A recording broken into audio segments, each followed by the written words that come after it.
Assalomu alaykum akalar. Bugun obzorimizda Audi Q7 mashinasi bo'ladi. Akalar, mashinamizni yili 2007-yil 305 ming kilometr bosib o'tgan.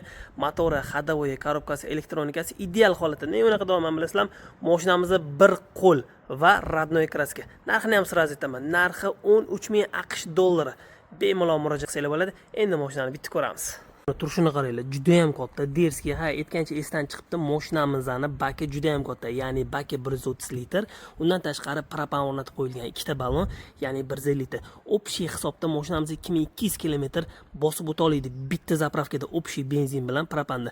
Mashinamizda juda ham derski ballonlarni ko'rsanglar bo'ladi. Krugovый tonirovka. Mashinamizning hattoki panoramasi ham bor. Mashinamiz 3.6 ekonomli variant. Sizlar bilan bitta orqa rakursini ko'ramiz. Orqa rakursini ko'rsanglar bo'ladi. Двойной выхлопной sistema, 3.6 shildiklari, elektronniy bagaj va mashinamiz семиместный okalar. Interyeri juda ham svet. Interyerini bitta ko'ramiz. Juda ham chiroyli, skromniy. Hop, sidenlarimiz полный elektropaket va kojinli sidena va birinchi qator, ikkinchi qator, uchinchi qator aytib o'tganimdek, mashinamiz семиместный. Hattoki ikkinchi qatorda o'zining klimatlari bor. Panorama tom, avtomat korobka. Hop, oldi sidenamizda обогревlari bor, o'zining changeri bor, o'zining magnitoni bor, elektronniy bardachogi bor, multifunksionalniy ruli bor, cruise kontroli bor, stiklopodъемnikli, детский rejimli, bakoylarni istadigan boshqaradigan rejimli. Mashinamizda полный full option. Okalar, bitta zapravka bilan 2200 km shahar ichida dalniga 2,5 ming km ham yuradi dedilar. Sababi mashina bir qo'l o'zlari полный sinaganlar.